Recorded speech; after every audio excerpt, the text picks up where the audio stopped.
of 1,000 years of dissolution meditation. And so we come back to our chakra 1.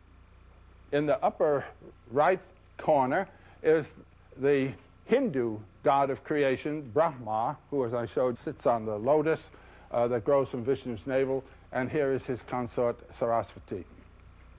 Here's a beautiful representation from Aiholi from about the 5th century of Brahma, the creator. He's not really the creator because he's sitting on a lotus. That's to say, the world has already come into being. But what he represents, his 4 faces, is the throwing of the light of consciousness out over the field of being which the lotus represents. Now, the lotus is female. This is the goddess herself. Now, with respect to worship, here is the ladle of public worship, sacrifice. Here is the rosary of private meditation. Those are the 2 ways of approaching the God. And then, what do you get from the God? You get the knowledge of immortality. That's the elixir of the knowledge of immortality in this jar, the Amrita jar. And you receive boons from the God of harmonious life.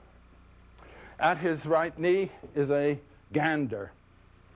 The gander, the wild goose, is at home on the land, in the water, and in the high air. Consequently, is symbolic of the Lord of the 3 worlds. Consequently, is symbolic of the Spirit, which is the Lord of the 3 worlds and informs all of the worlds. The word for gander in Sanskrit is Hamsa.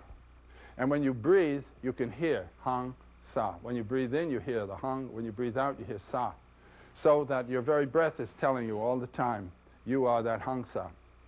When you hear it not as Hamsa, but as Sahang means I am that. That's known as meditation on the breath. Every breath is telling you that what you really are is this spirit that informs the universe. Round about are the rishis, the saints, in rapture at the very knowledge of the being of Brahma. Here now, this is a favorite of mine, is the bird of the spirit of the breath holding the 9 elephants. Those are the 9 elephants that support the world. They represent the gross power, and here is the subtle power that supports them. So we've dealt with Muladhara. We move up now to